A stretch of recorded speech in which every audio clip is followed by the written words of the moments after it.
Continuons avec la troisième partie, l'écosystème digital chinois.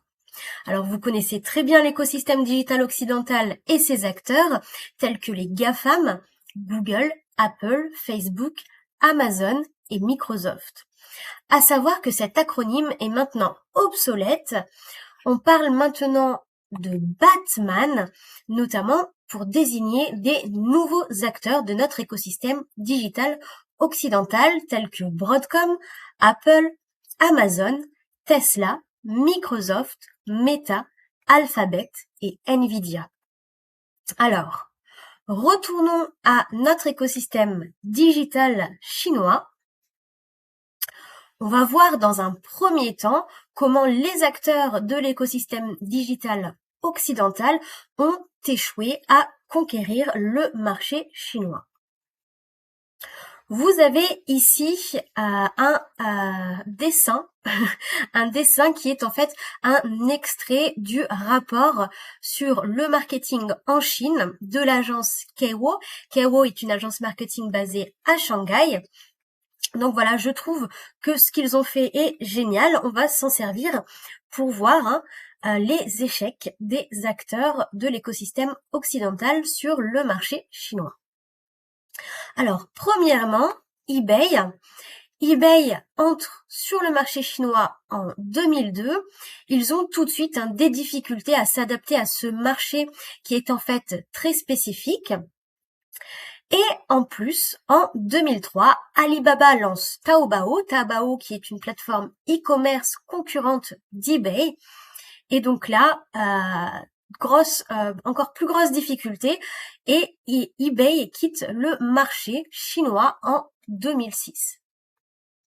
Ensuite, en 2009, Facebook est banni, Facebook est interdit en Chine, et cela malgré le fait que Mark Zuckerberg, CEO de Facebook, avait participé à une course à pied à Pékin et avait commencé à apprendre le mandarin. Ensuite, c'est au tour de YouTube d'être bloqué en mars 2009. Le gouvernement a notamment accusé YouTube de répandre de la désinformation. Ensuite, Twitter a été bloqué en juin 2009 en Chine, ce qui n'empêche pas pourtant à des personnalités chinoises d'utiliser Twitter par la suite, notamment avec l'usage d'un VPN. Ensuite, Google, en 2010, c'est Google qui décide de quitter le marché chinois. Google qui employait toujours en 2021 des employés chinois pour notamment aider les entreprises étrangères à utiliser les services de Google en Chine. Ensuite, c'est au tour d'Instagram d'être banni, d'être interdit en 2014. Puis on a Uber qui a été lancé en 2014, mais qui 2 ans plus tard va être vendu à Didi Taxi, mais qui va garder des parts dans l'entreprise. Et puis en 2016 commence le bannissement de plein d'autres plateformes et applications occidentales telles que Quora, Snapchat, Pinterest et Reddit. Ensuite, Amazon qui avait de grosses difficultés à s'adapter au marché chinois et à séduire les consommateurs chinois, va quitter la Chine en 2019. On a donc en fait une forte concurrence en Chine de plateformes qui sont natives chinoises. Donc pour nos plateformes e-commerce, c'est extrêmement difficile de conquérir ce marché et d'y rester. Et donc ensuite, on a WeChat. Là, WeChat, c'est une plateforme chinoise. On nous dit, WeChat en plus, c'est vraiment un leader en Chine et c'est aussi une plateforme qui conquit en fait l'Occident. Elle a 1,5 million d'utilisateurs aux États-Unis en 2020. Par contre, on a un bannissement des plateformes chinoises, notamment en Inde. WeChat va être interdit en Inde en 2020. C'est le cas également de TikTok qui va être interdit en Inde. On le voit de nos jours, il n'y a pas que l'Inde qui interdit et restreint TikTok. L'Australie a interdit TikTok récemment. Trump aux USA veut racheter TikTok pour contrôler, pour notamment mieux contrôler l'usage des données. Voilà, donc on voit qu'en parallèle, en fait, les acteurs de l'écosystème digital chinois prennent en fait le relais pour convertir la population chinoise aux plateformes digitales. Et on va voir comment cet accroissement de l'internet et du digital en Chine a commencé. Alors, en 1987, le premier email est envoyé de Chine. En 1993, plusieurs centaines de Chinois, notamment de professeurs à l'université, ont accès à l'email. Ensuite, en 94, c'est l'accès à Internet qui est établi en Chine. En 97, des compagnies chinoises, des compagnies liées au monde Internet commencent à émerger. En 1999, ce sont les premiers réseaux sociaux tels que QQ, qui sont donc qui sont à l'époque de simples chats, un petit peu comme nous avec MSN. Ensuite, en 99, on a Alibaba, la plateforme e-commerce qui est créée. En janvier 2000, on a Baidu, qui est en fait l'équivalent de Google, du moteur de recherche Google, qui est créé. En 2003, Alibaba lance Taobao, comme on l'a vu, la plateforme e-commerce qui a concurrencé et vaincu eBay. En février 2004, Alipay est lancé. Donc Alipay, c'est l'application qui permet de payer avec son téléphone, on l'a vu dans la première partie. Ensuite, en juillet 2008, on a des Chinese netizens.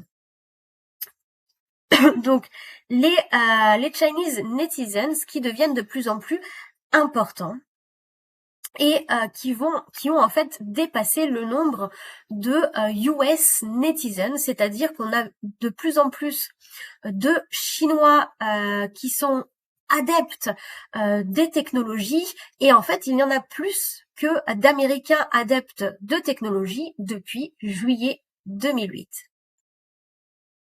Ensuite, en août 2009, c'est Sina Weibo qui est lancé. Sina Weibo, c'est une application qui fonctionne un petit peu comme Instagram. En octobre 2009, c'est la 3G qui est lancée. En janvier 2011, c'est WeChat, cette fameuse application qui est devenue une super app et qui fait partie du quotidien des Chinois de nos jours. En novembre 2011, la Chine devient le plus gros marché de smartphones. En mars 2012, c'est ByteDance. C'est ByteDance qui est fondé. ByteDance, en fait, c'est tout simplement l'entreprise qui a créé TikTok. En 2013, Alipay qui surpasse PayPal en nombre de paiements mobiles. En décembre 2013, la 4G est lancée en Chine. Ensuite, en septembre 2016, c'est donc TikTok, Douyin. En fait, TikTok s'appelle Douyin en Chine. Ce n'est pas la même application, mais les deux applications appartiennent bien à ByteDance. On a Douyin pour le marché chinois et TikTok pour le marché occidental. Ici, on a donc Douyin qui est lancé en septembre 2016 et TikTok en 2017.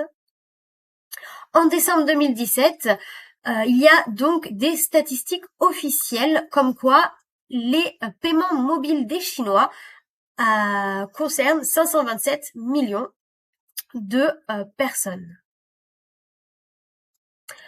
Ensuite, en novembre 2019, la 5G est lancée en Chine. Elle a d'ailleurs été lancée plus rapidement sur tout le territoire chinois que chez nous en France et en Europe. Voilà pour cette petite explication de la croissance du digital en Chine.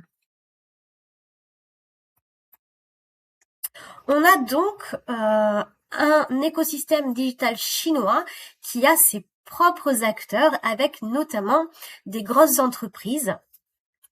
Donc on a le groupe Alibaba, on a Tencent, on a Baidu, on a ByteDance, Meituan. Meituan, c'est en fait une entreprise notamment de livraison de repas.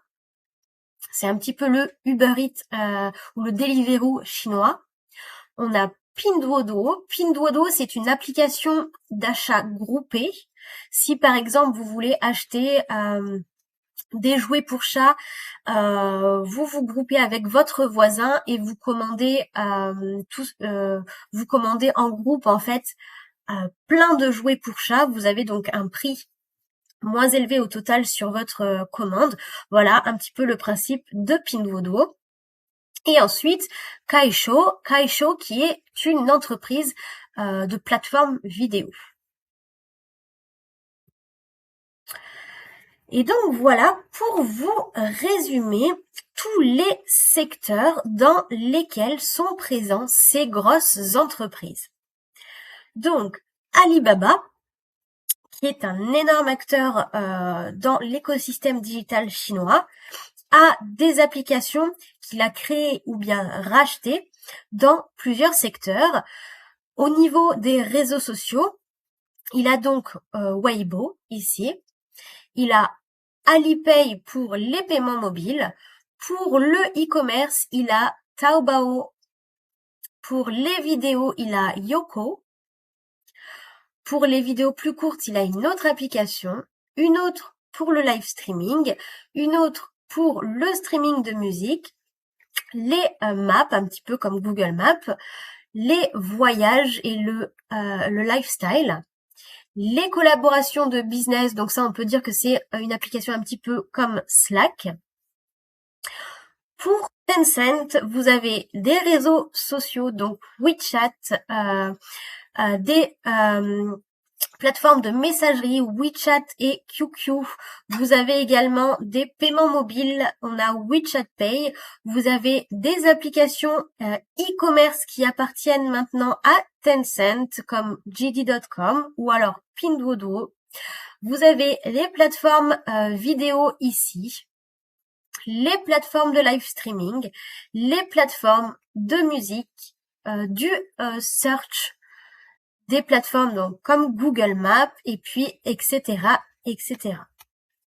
Baidu a lui acquis Ichi qui est une plateforme de streaming. On va dire que son équivalent est Netflix chez nous. Il a également des plateformes de musique. C'est un leader au niveau du search. Baidu est vraiment l'équivalent de Google, dans le sens où Baidu a également un équivalent de Google Ads, de Google Analytics et de tous les autres outils qui ont été développés par Google. Vous avez Baidu Maps, vous avez des applications de voyage comme notamment Ctrip. Ctrip qui est pas mal connu et qui est en fait comme on va dire comme chez nous Agoda ou alors Decathlon Travel. Ensuite, on a ByteDance qui est donc créateur de Douyin et de TikTok. On a bien deux applications, l'une pour le marché chinois et une pour le monde occidental. Et donc du coup, on avait à la base de cet écosystème digital chinois vraiment 3 gros acteurs avec toutes leurs plateformes. Donc Alibaba. Et on a, je vous ai remis ici un petit peu toutes les entreprises qui lui appartiennent. Avec Baidu et avec Tencent. Donc voilà, trois énormes acteurs du marché. On parlait donc de BAT, Baidu, Alibaba, Tencent. On parle également de Batix, Baidu, Alibaba, Tencent et Xiaomi. Xiaomi qui est un leader dans la téléphonie en Chine. On parle également maintenant de ByteDance qui est donc le créateur de TikTok, mais qui s'est mis à racheter de plus en plus d'autres plateformes et qui devient vraiment un leader dans l'écosystème digital chinois. Donc, voici à quoi ressemble l'écosystème d'Alibaba. Donc, vous voyez vraiment, voilà, tout ce qui va en fait définir l'entreprise Alibaba en fonction des différents services proposés. Donc là, c'est ce qui va être e-commerce, offline to online experience, les services, la technologie, tout ce qui est en bas, c'est tout ce qui est technologie. Ici, la finance, la logistique ici.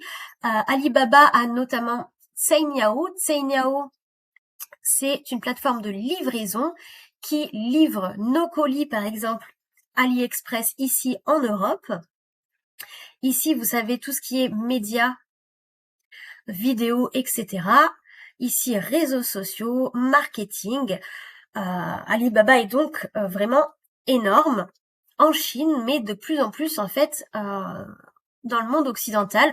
On sait, on l'a vu, Alipay se développe en Europe par exemple, en Asie également.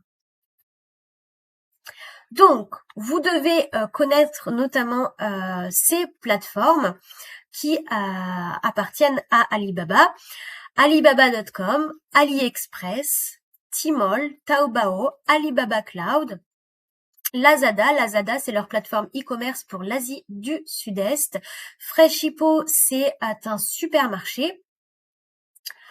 On a aussi Ant Group. Ant Group, c'est ceux notamment qui développent actuellement le paiement en utilisant la paume de la main.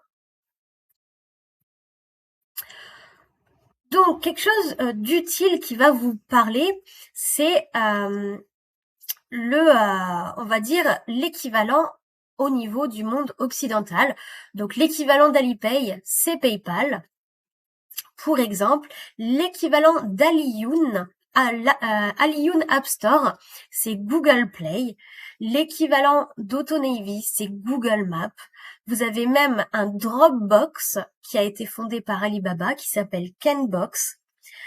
Vous avez un Spotify qui est en fait ici Xiaomi, mais vous avez plein d'autres applications en Chine qui fonctionnent comme Spotify. Celle-ci est celle détenue par Alibaba. Et vous avez Youku Tudou qui est le Netflix pour Alibaba. Quelque chose qui va vous parler encore. Ici, on a d'autres équivalents donc des plateformes chinoises pour les USA, mais on utilise également ces plateformes. Donc ici, on n'a pas que celles qui appartiennent à Alibaba, et on voit que, par exemple, voilà, pour YouTube ou Netflix, vous avez trois plateformes ici. Il y a notamment un équivalent de Tinder également. Les équivalents pour le gaming apparaissent ici. Vous avez en fait tout ce que nous avons dans notre monde occidental au niveau du digital existe, et pas qu'en une seule plateforme, en plusieurs plateformes en Chine. Alors, je vous conseille de retenir notamment les noms suivants et leurs fonctions. Donc, Alibaba.com, à l'origine, c'est du commerce B2B, une plateforme e-commerce B2B. Taobao, ça va être son équivalent en C2C et B2C. Taobao Global, c'est donc pour le commerce international B2C. Tmall du B2C pour la Chine, Tmall Global, la version internationale. AliExpress, c'est donc la plateforme e-commerce pour vendre en Occident. Donc nous, on achète sur AliExpress. Vous avez Zhuhuashuan, qui est donc pour voilà des soldes, des promotions en Chine. Freshippo. Lazada, je vous l'ai dit, c'est la plateforme e-commerce pour vendre en Asie du Sud-Est. AliHealth, qui est donc pour tout ce qui est produits liés à la santé. Et Kaola, par exemple, qui est une plateforme cross-border. Donc, je vais vous parler de Ant Group. Ant Group, c'est la partie des services financiers d'Alibaba. Ils ont notamment Alipay, mais ils sont présents pour tout ce qui est crédit tech, les investissements tech, les assurances tech, etc. C'est énorme en Chine. On va maintenant voir l'écosystème de Tencent. Tencent, ce sont les propriétaires de l'application WeChat. On le voit ici, mais pas seulement. Donc, Tencent est présent dans la communication avec WeChat, QQ, par exemple, mais également dans les moteurs de recherche. Ils ont leur propre moteur de recherche qui s'appelle Sogu. Ils sont présents dans les applications de jeux avec Tencent Games et Games Global.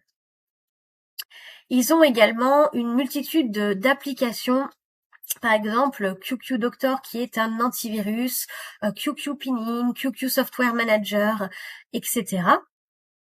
Ils ont des plateformes e-commerce, notamment JD.com. JD.com, c'est un petit peu le LDLC, on va dire, en France.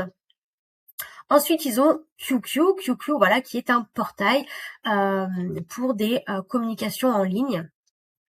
Ils ont également Danping qui va vous permettre de chercher des services à proximité et notamment des taxis.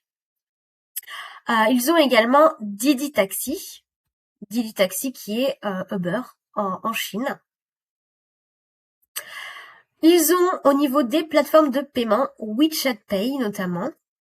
Ils ont bien sûr des plateformes vidéo, des plateformes de musique. QQ Music est extrêmement utilisé en Chine, par exemple. Des social media plateformes. Donc là, on a Pengyou qui va se destiner aux étudiants d'université. City Elite qui va être une sorte d'application de rencontre pour des personnes au niveau professionnel. Ensuite, Qzone pour les adolescents. 58.com qui va être une sorte de Craigslist.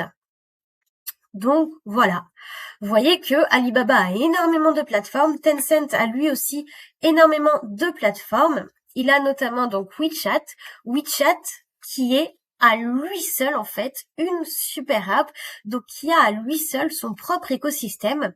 Lorsque vous êtes à l'intérieur de WeChat, vous pouvez bien sûr chatter, vous ajoutez des amis, vous discutez avec ses amis, mais vous avez également accès à leurs posts, ça fonctionne un petit peu comme Facebook à ce niveau-là.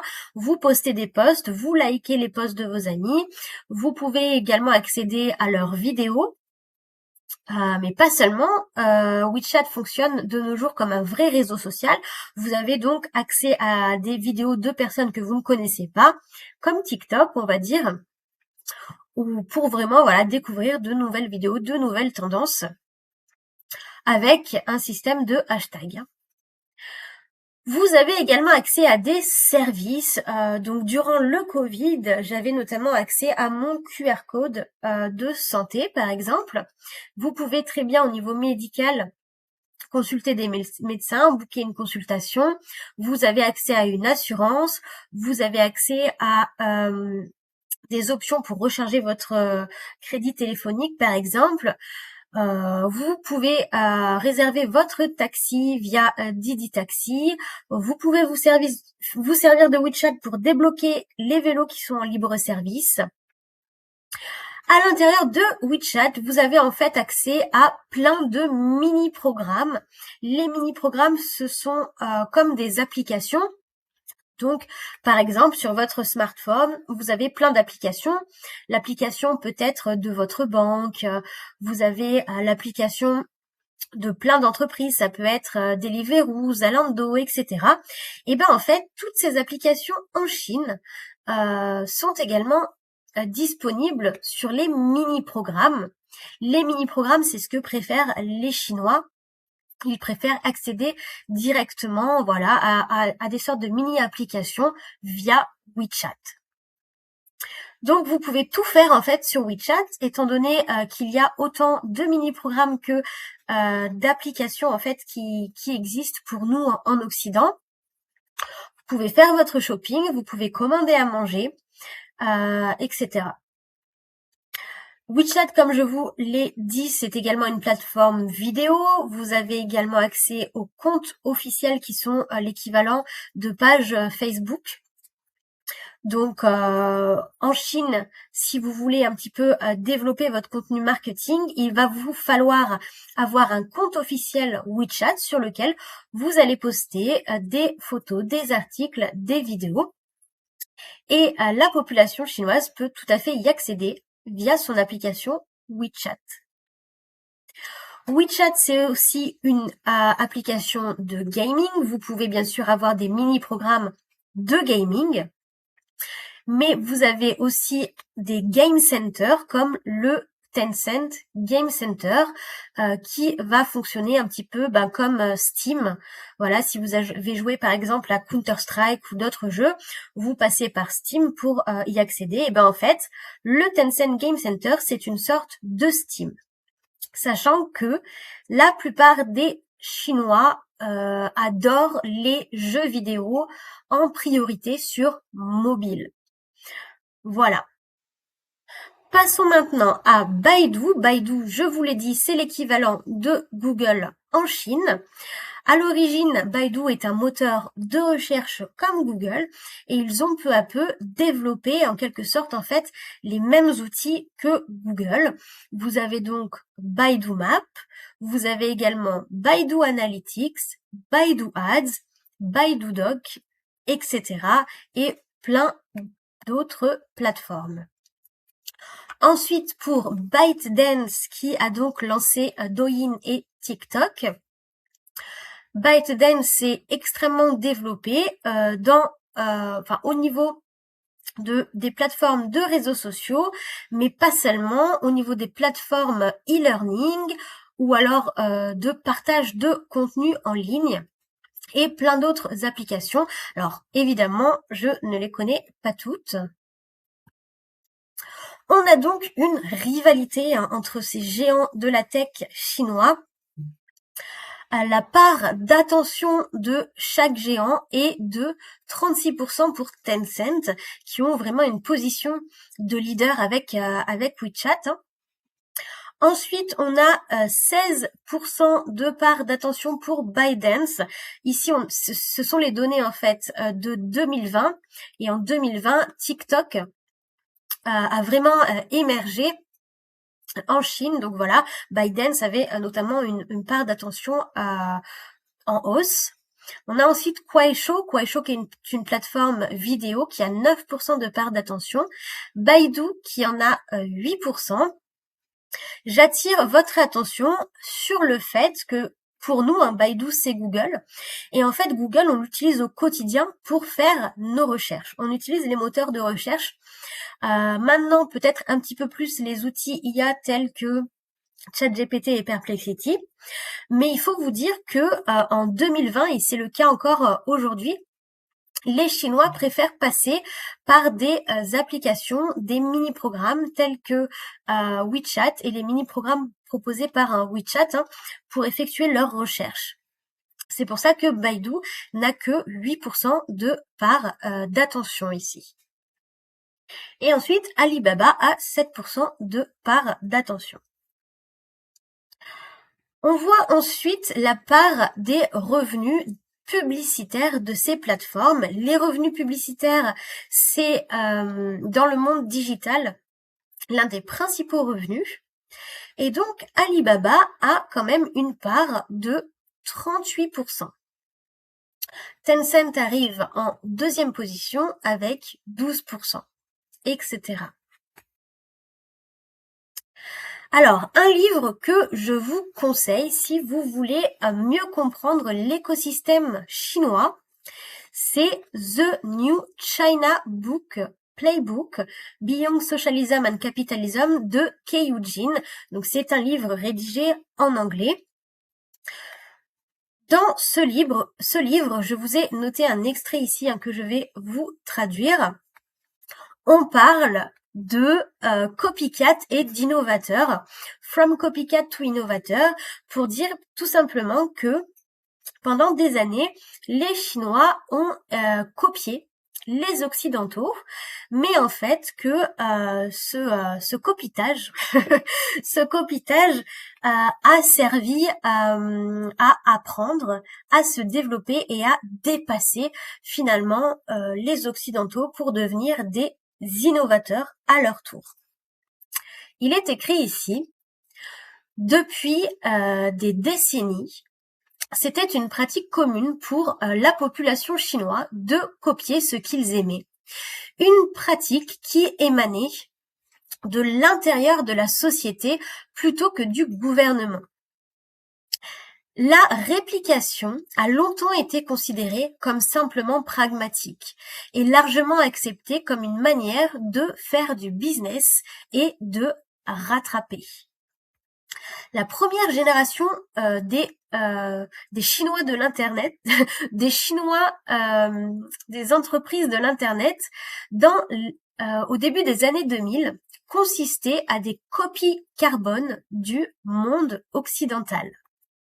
Xiaonei, un réseau social chinois, était copié de pixel en pixel, était copié de Facebook. La version chinoise de Yahoo était Sohu, qui donc veut dire search, et l'adaptation de YouTube était appelée Youku.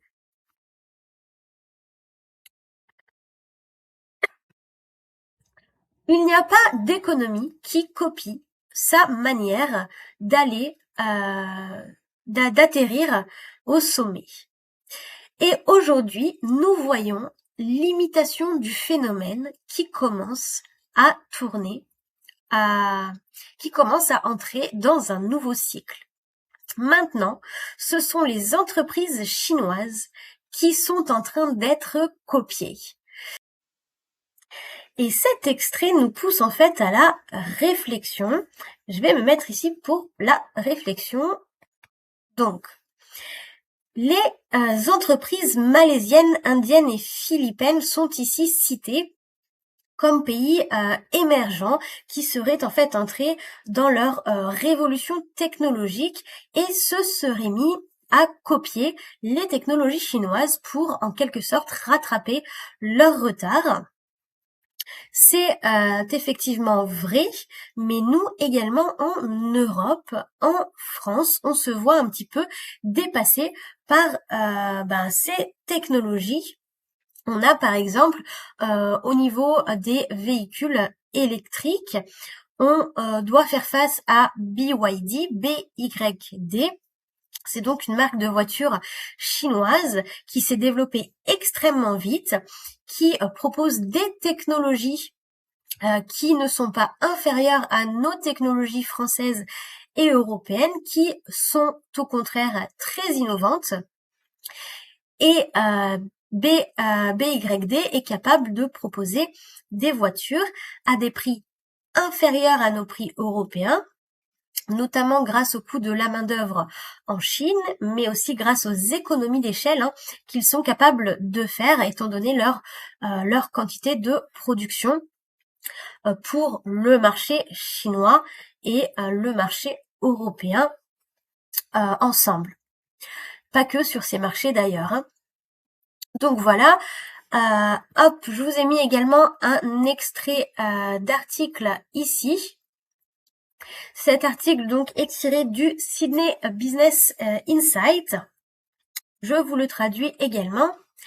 L'année dernière, Baidu, Huawei, Tencent, Didi Chuxin et Alibaba ont été nommés dans les 50 entreprises les plus intelligentes par le MIT Technology Review, parmi Tesla, Nvidia, SpaceX, Facebook et d'autres. Donc, dans un classement qui liste les 50 entreprises les plus intelligentes, dans lequel figure par exemple Tesla, on a donc maintenant des entreprises chinoises. C'est ensuite écrit ici, dans l'ère post-Shenzai. Shenzai, ça veut dire en fait copycat, sosie. Donc, après l'ère des sosies, la Chine verra une prolifération de business models et d'innovation. Certaines entreprises dans le reste du monde commencent déjà à référencer les entreprises chinoises, notamment dans l'industrie technologique. Nous appelons ce phénomène le reverse Shenzai. Donc, vous voyez ici qu'on entre vraiment dans une ère où les entreprises, et notamment les entreprises technologiques chinoises, vont nous révolutionner en quelque sorte. Après, tout est relatif, étant donné qu'elles peuvent nous révolutionner dans certains secteurs tels que les véhicules électriques, les drones, des choses technologiques qu'on peut utiliser au quotidien, mais on a quand même, pour certaines autres choses, une barrière de la langue. Après, à voir comment ça se développe. On utilise également TikTok énormément. La jeune génération utilise TikTok, qui est un réseau social. Donc voilà, dans pas mal de secteurs, l'électrique, le réseau social, l'aérien, la téléphonie et bien d'autres, la Chine commence vraiment à conquérir notre marché occidental, là où nous, occidentaux, avons échoué à conquérir le marché chinois. Voilà, c'est tout pour cette partie. On se retrouve ensuite pour la partie 4, les tendances digitales chinoises.